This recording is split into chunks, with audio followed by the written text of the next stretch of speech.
According to FNB's consumer education data, consumers tend to have specific and apparent financial education needs. These include access to content that is easy to read and understand. The bank's data also shows that South Africans have general fear and anxiety when it comes to the topic of personal finances. Therefore, personal finance experts have called on the education system to introduce financial literacy in schools.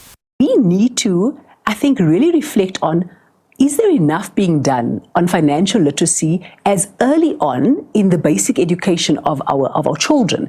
So think about you and I. How often did our parents sit us down and talk about budgeting?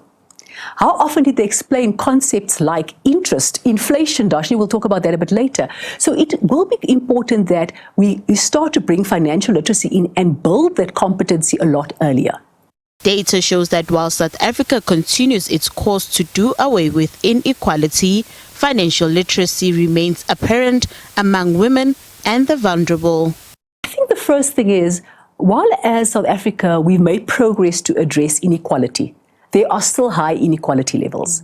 And when you think about it, some of the research is showing us that there are cohorts of our population, like unfortunately females, like the less educated South Africans, that are struggling with financial literacy. So those are still some of the elements that impacts the situation we're currently facing. The bank's data also found that while financial literacy is important, South Africans continue to be misinformed by self-proclaimed personal finance experts on a daily through social media platforms.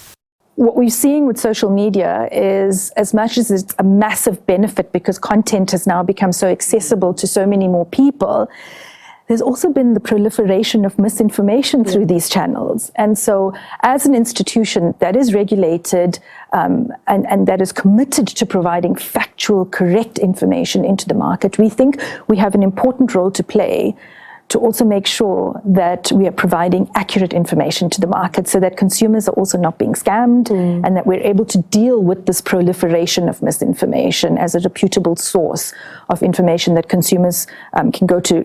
Meanwhile, the cost of living continues to put pressure on consumers' finances, leaving them with little or no savings. According to FNB, consumers spend 80% of their salary on payday to pay off debts, among other things. Nothando Makutulela, SABC News, Johannesburg.